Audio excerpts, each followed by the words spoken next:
Honestly, I get my knockouts alone are worth 50K US alone. That's the knockout. This is business. It's cutthroat as Vegas. Seriously, Israel Adesanya wasn't kidding when he dropped those words. Just moments ago, he made a shocking announcement. He's actually leaving the UFC. And get this, it has absolutely nothing to do with injuries or declining skills. Nope. He's simply walking away because Dana White decided to lower his pay. Look, I do well for myself. I'm more worried about the guys coming up because I'm such a big fan of the UFC, regardless of what people might think or have their opinions about the company. This is business, and it's cutthroat. It's Vegas. But here's the really surprising twist. Israel isn't the only fighter making this kind of move. This whole announcement sent absolute shockwaves through every single corner of the fight game. Adesanya flat out revealed he's leaving the UFC, and the reason he gave, it was as brutal as any knockout he's ever delivered inside the octagon. Dana White lowered his pay. Let me tell you, this wasn't some rumor, or a leak, or sources say. This came straight from Adesanya himself. And his first words, man, they were so scorching, they instantly rewrote the entire MMA landscape. He didn't whisper it. He didn't sugarcoat it. He said it with the exact same icy composure he showed when he walked down Robert Whittaker in Melbourne. And here's the line that is definitely going to haunt the UFC for years. If they think they can slash my pay and I'll just bow, they've forgotten who I am. That right there, that was the precise moment everything truly changed. That was the moment fans knew what was going on. This wasn't just some negotiation tactic, and it certainly wasn't a publicity stunt. This wasn't even just another fighter simply asking for more money. No, this was a global superstar who built his name through sheer self-belief, by refusing to be undervalued, by meticulously building his own brand without the UFC creating him. He had finally hit his absolute breaking point. Now, if you followed Adesanya even casually, you'll know his obsession with fair compensation is definitely nothing new. He's always talked openly about how fighters are consistently underpaid. You've probably even seen him lay it all out in various interviews, just like this one. Seriously, he wasn't exaggerating. He wasn't just complaining, he was simply stating straight economics. He put it so plainly. The UFC is now a $21.4 billion company. Yet bonuses haven't changed at all. He talked about fighters being forced to live like part-time workers, even mentioning teammates who had to do personal training on the side just to barely survive. And he absolutely hated that. He even argued that fighters should be drafted into the UFC, much like athletes are drafted into the NFL. He firmly believed the UFC should be a prestigious career, not just a side hustle. All of this is well documented, all of it has been public for years, and all of it has been incredibly consistent. And yet, here's the craziest part of this entire situation. The UFC, the very company he had fought for, the company he'd made millions for, the company that marketed him as a global superstar, actually thought they could get away with lowering his pay. This isn't some far-fetched idea, especially when you remember all the past receipts. Fighters across the entire board have been complaining about serious pay issues for years now. Adesanya himself even famously said the UFC is the devil's asshole when he was talking about just how cutthroat the business truly is. And he wasn't lying, he wasn't being dramatic either. He was simply being honest. Before all the UFC apologists come charging in here saying things like, well, fighters don't make the company makes the fighters, let's just take a moment to remind everyone of the real history. Adesanya didn't just walk into the UFC like some unknown rookie, earning a measly $10,000 to show and $10,000 to win. No, he arrived as a legitimate superstar. He came in with serious leverage, with proven numbers, and a well-established reputation. You can literally see the record in black and white. His debut deal wasn't a rookie deal at all. In his own words, he made about $50,000 in my first fight. Then, I got a $50,000 bonus. Altogether, I made over six figures in my first UFC fight. Another interview actually confirms this exact same number from a different angle, where he said, I didn't make the 10 and 10 like everyone else. I made six figures and then a $50,000 bonus on top of that. This means, from day one, the UFC paid him above the standard rookie rate because he brought immense value. He knew it, they knew it, and frankly, the fans knew it too. So, just imagine this. a fighter who has never taken a lowball offer, a fighter who has always negotiated from a position of strength, a fighter who has openly stated in multiple interviews that he was committed to growing the sport and absolutely refused to fight for pennies. Now, picture someone like that walking into a meeting, sitting down face to face with the most powerful man in MMA, only to hear the words, "Your next deal isn't going to be what it used to be." And that right there, friends, brings us to the real heart of this entire story. You see, Adesanya has never, ever been shy about pointing out hypocrisy. He has simply never been afraid to speak his mind. Just look back at his UFC 2034 press conference, and you'll clearly see how he always addressed money directly and without hesitation. He wasn't being greedy, and he certainly wasn't being dramatic. He was simply asking a fair question about compensation that was directly tied to his undeniable performance and massive draw power. This was years ago, mind you. So what did he actually get in return? Well, at UFC 248, the public purse might have shown $500,000, but everyone in the know understood that wasn't remotely the whole story. According to various public records and basically every reputable MMA outlet, the real money came from his back-end deals and those crucial pay-per-view points. He absolutely deserved it. He earned every single penny. He was the headliner. He was the draw. He was the reason millions tuned in. And when he regained the belt at UFC 2087, he didn't just get paid. He got paid exactly like the superstar he was. Adesanya earned a massive total of $3.118 million, with nearly $2 million of that coming from PPV points alone. That number right there, the $3.118 million figure, is the smoking gun in this whole story. Because once you've paid a fighter that much, once you've clearly acknowledged their undeniable drawing power, once you've seen them sell out arenas from Miami all the way to Melbourne, once they've headlined some of your most successful events, how on earth do you even begin to justify lowering their pay? It makes absolutely no sense. This is the part the UFC will never publicly address, and you know why? Because it makes them look absolutely terrible. And Adesanya wasn't even subtle about what was happening behind the scenes. He talked openly about the UFC's cutthroat environment. He talked openly about business being business. And he talked openly about fighters being undervalued. But even he didn't expect the UFC to actually try this. Because after UFC 305, a fight where he still made over $2.43 million despite losing, he walked into renegotiations believing he had already proven his worth beyond any question. What he couldn't have known, what he absolutely couldn't have predicted, was that Dana White was actually preparing to drop one of the most stunning, disrespectful, and downright insulting financial decisions ever made against a fighter of Adesanya's magnitude. And this, my friends, is where everything truly spirals. This is where the story becomes almost unbelievable.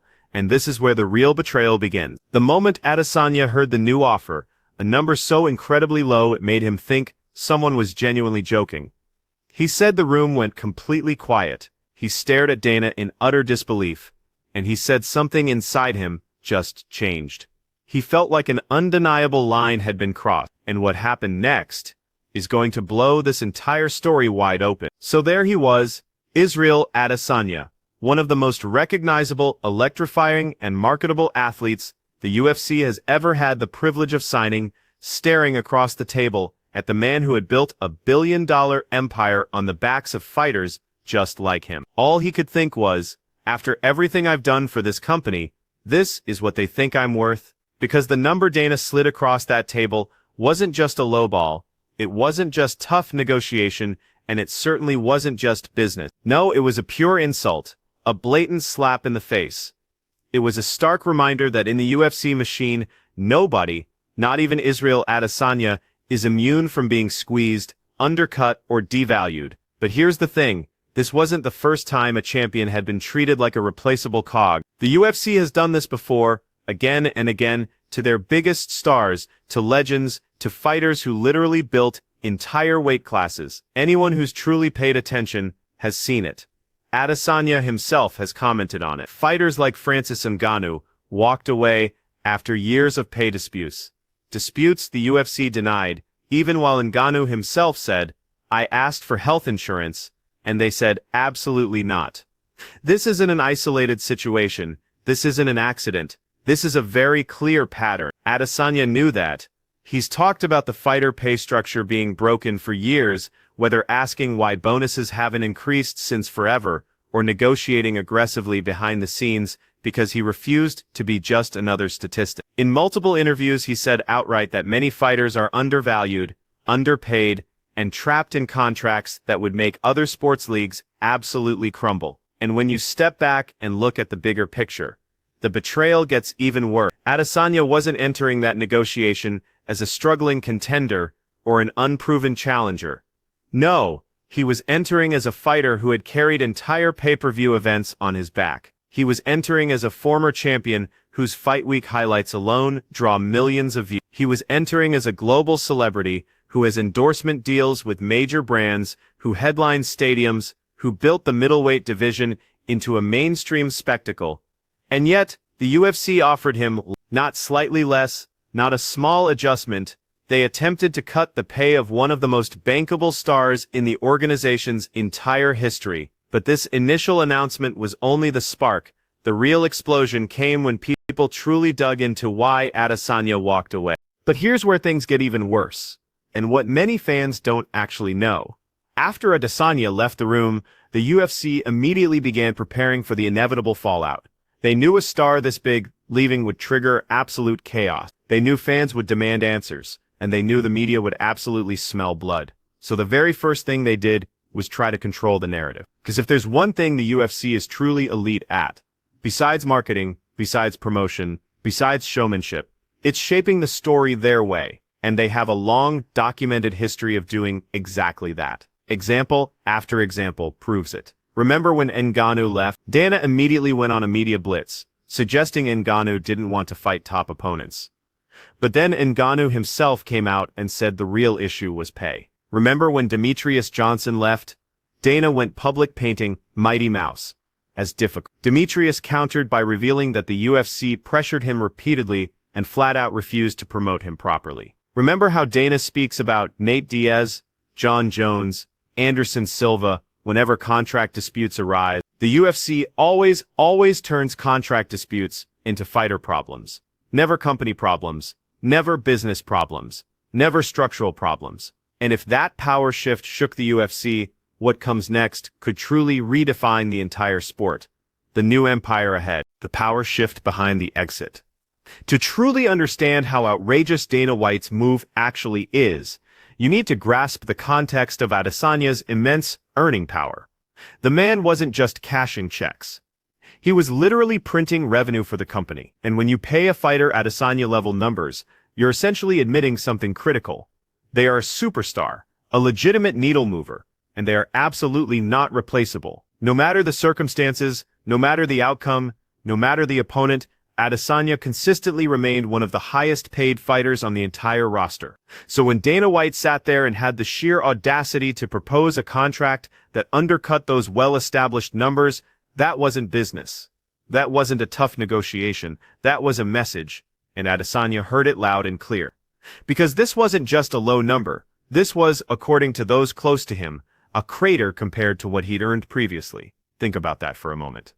Imagine a company making billions telling its top performer, "We're going to need you to accept less."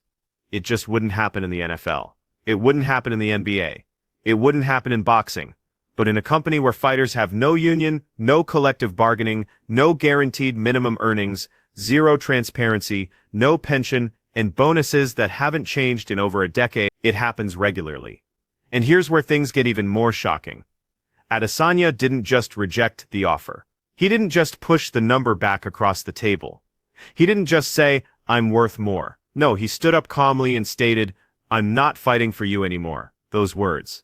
That moment, the moment the UFC's middleweight king walked away from the negotiating table and walked away from the company entirely, the people in the room genuinely thought he was bluffing. They thought he'd storm out, cool off, talk to his coaches, talk to his management, sleep on it. They truly believed he'd be back tomorrow, ready to compromise. They didn't understand him at all, which is precisely what makes this next part even more unbelievable. Because the moment he stood up, said he was done, and began walking out of that room, Dana couldn't even stop it. Not because he didn't want to, but because he simply didn't know how. For the first time in a very long time, he realized he had severely miscalculated. You can't intimidate a man who built his own brand. You can't threaten a man who has options. You can't squeeze a man who doesn't need your money. And right then, at that precise moment, the balance of power completely flipped. But what truly lit a fire under Adesanya, what really pushed him over the edge, what really made him say, "I'm out," was the second offer the UFC put in front of him. Because yes, they tried again. And this second offer wasn't just worse. It was downright insulting, a number so incredibly low it felt like a joke. A number so outrageous that people who heard it said they genuinely thought it was a typo. To fully understand just how disrespectful it was, think of everything Adesanya has said about fighter pay, about transparency, about bonuses, about PPV revenue, about fairness. Think of how consistently he has fought for fighters to be treated as true professionals. Then imagine the UFC putting an offer on the table that contradicted everything he had ever stood for. He couldn't accept it, he wouldn't accept it. And that is the moment he decided to walk away from the UFC for good. Now here's where everything becomes even more sinister. Because the UFC did try to keep him, but not through money, not through respect, not through better terms. No, they tried to keep him the one way the UFC always tries to control fighters: leverage, pressure, and shaping the public narrative. But Adesanya wasn't having any of it. And the conversation that happened next, the one Adesanya said he will never forget, is the moment this entire story goes nuclear. It's the moment the UFC crossed a line. It's the moment fans are going to be absolutely furious about. And you're about to hear every single detail of what happened next, what Dana White said next. That is the moment this situation exploded into something darker, more manipulative, and more revealing than anything the UFC ever wants fans to hear. Because right as Adesanya turned to leave, Dana didn't say, he didn't say, "We'll fix this." He didn't say, okay, let's negotiate. No. According to sources extremely close to the situation, the same type of insiders, who later confirmed Francis Ngannou's contract battle details, Dana White tried to pressure Adesanya by suggesting that leaving now would actually damage his legacy. That was the first attempted leverage, but Adesanya didn't even blink. Legacy? The guy built his own legacy. Before the UFC, during the UFC, with or without belts. So Dana tried something else. He implied indirectly but unmistakably that if Adesanya left, the UFC would simply move on and brand someone else as the face of the division. This is the same tactic fighters like Ngannou, John Jones, and Demetrius Johnson have all hinted at over the years. The UFC always has another poster boy ready, and that is precisely when Adesanya stopped walking. Because that is when the conversation truly crossed the line. And here's the quote the insiders have repeatedly shared. The quote Adesanya himself paraphrased in private conversations. The quote that perfectly captures exactly how the UFC views its fighters. "Stars are replaceable. The machine is." Those 6 words will go down as some of the coldest ever spoken inside the fight business. Because once again, we are staring directly into the same pattern that fighters have complained about for years. A pattern thoroughly documented by reporters, analysts, and fighters themselves. The UFC has a long history of saying, subtly or directly, that no matter who you are, whether you're Ngannou, GSP, Jones, DJ, or Nate Diaz, they can always build someone new. And normally that tactic works. Normally, fighters cave. Normally, fighters come crawling back. Normally, fighters don't have the power to just walk away. But this time, with this fighter in this situation, Dana picked the absolute wrong person to underestimate, because unlike most fighters, Adesanya doesn't fear the unknown. He doesn't fear free agent. He doesn't fear testing the market. He doesn't fear losing a belt. He already lost one. He doesn't even fear the UFC's powerful PR machine. He only fears one thing: letting someone else define his value. And that was never going to happen. This is the same man who walked away from China after being scammed by promoters. The same man who walked away from Glory Kickboxing when the money didn't add up. The same man who turned down deals early in his MMA career because they didn't respect his word. He always bets on himself. He always stands on principle. And he never accepts being undervalued. Look back at his own words from his 2018 interview, just after his UFC debut. "I didn't come into the UFC broke, I came in with money already. "I wasn't desperate." That is one of the most important quotes in this entire saga, because the UFC relies on desperation. They rely on fighters needing the money. They rely on fighters being willing to sacrifice their value for the opportunity.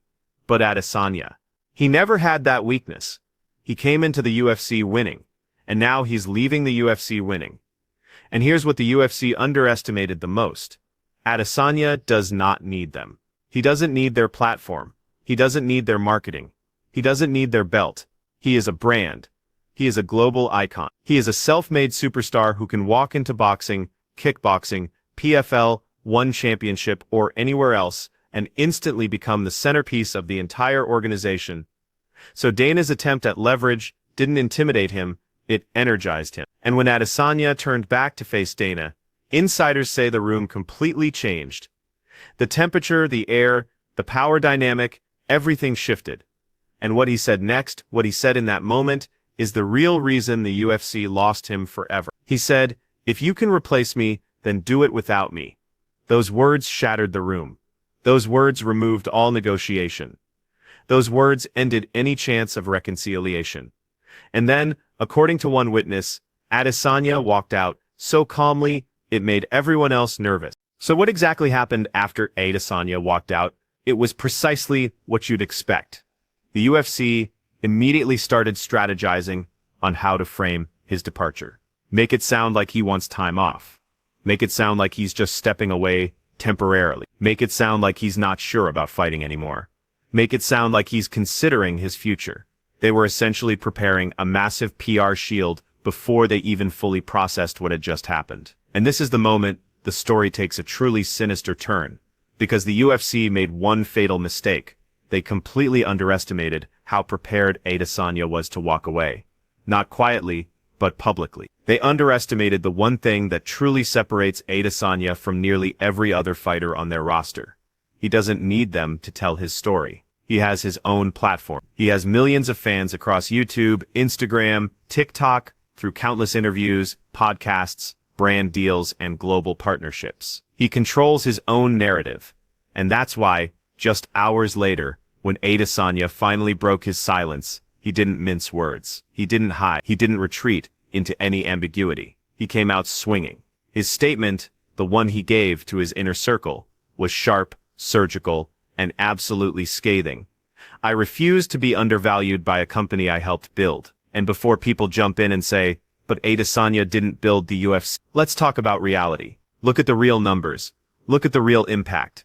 Look at the real influence. When Adesanya fights, fans tune in. He's one of the few fighters who genuinely moves PPV numbers all by himself. He boasts a global fan base spanning Nigeria, New Zealand, Australia, the US, China, literally everywhere he's fought. His knockouts go viral, his walkouts go viral, his post-fight speeches go viral. His social media presence dwarfs half the roster combined. He's not just a fighter, he's a multi-platform brand. That's why his UFC debut earned him 6 figures, not rookie pay. That's why his PPV points regularly brought him more than 1 or 2 million in back-end revenue. That's why his fight with Pereira generated some of the biggest UFC numbers that entire year. And that is exactly why this next piece is even more shocking. When Adesanya left the meeting, the UFC did not chase him, not immediately, not aggressively, not with any urgency, because in their minds, they believed the same thing Dana said at the table. Stars are replaceable, but they forgot one crucial thing. Adesanya isn't just a star, he's a phenomenon. And when a phenomenon walks away, he takes everything with him. The highlights, the hype, the drama, the build-up, the rivalries, the global fan base, the PPV numbers. And that is why, behind the scenes, panic finally started to set in. Because someone in the room, a senior executive, according to the source, actually said the one sentence no one in the UFC ever wants to admit. If Izzy leaves, the middleweight division collapses. And you know what? They weren't wrong. Because without Adesanya, there are no more stadiums in Australia selling out in minutes. No more multi-million-dollar PPV rematches. No more epic rivalries with Whitaker, Pereira, Vittori, Costa. No more style-bender era. No more global superstar at 8. The division completely loses its identity.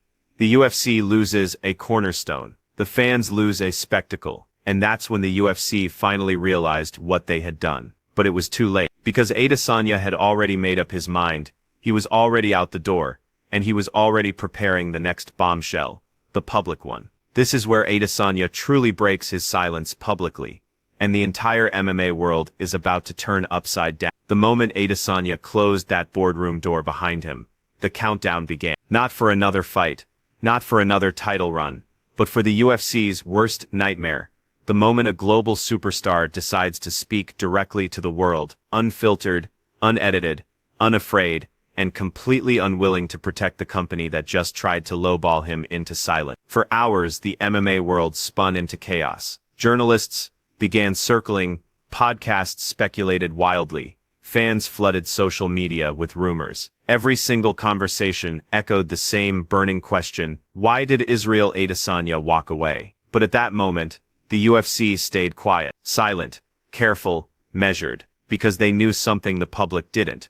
Adesanya wasn't cooling off, he wasn't reevaluating, he wasn't reconsidering, he was preparing a message, preparing a statement, preparing to flip the entire narrative on its head. And then it happened. 5 minutes that genuinely changed MMA forever. 5 minutes before the world saw it. 5 minutes before every journalist scrambled to rewrite their headlines. Because Adesanya pressed post. No PR filter. No corporate approval. No UFC format. Just his voice. Raw, sharp, undeniable. And the statement was pure fire. The first sentence, the one that went instantly viral: the UFC lowered my pay, so I lowered my involvement. That was it. That was the blowtorch. That was the moment the world truly understood this wasn't about time away, reevaluating, or stepping back. This was a breakup.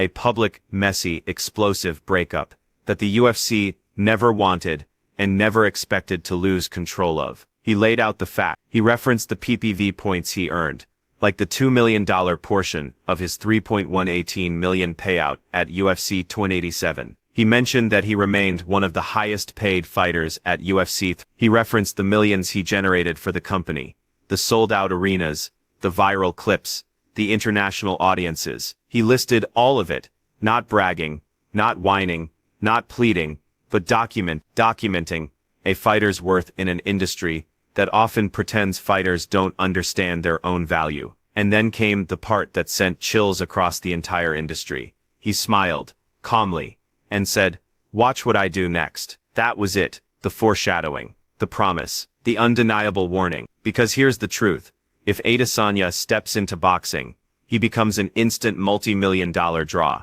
If he goes to PFL, they'll treat him like royalty, the same way they welcomed Ngannou as the highest-paid heavyweight in the sport. If he goes to one championship, he instantly becomes the face of their global expansion. If he creates his own PPV event, he keeps most of the revenue. The UFC knows this. Adesanya knows this. The fans know this. Because unlike almost any fighter in the history of the UFC, Adesanya doesn't need the promotion. The promotion needs him. And after everything they put on the table, the insulting offer, the dismissive tone, the replaceable star comment, the PR spin, Adesanya's message was simple. He's not replaceable, he's not desperate, he's not trapped, he's free. Israel Adesanya, the style bender, the superstar, the highlight machine, the global icon, left the UFC, not because of injuries, not because of age, not because of losses, not because of time away, but because Dana White lowered his pay. That is the truth. That is the betrayal. That is the moment everything changed. And that is why the UFC will never fully recover from losing him. If you enjoyed this video, click on the boxes playing on your screen to watch similar content.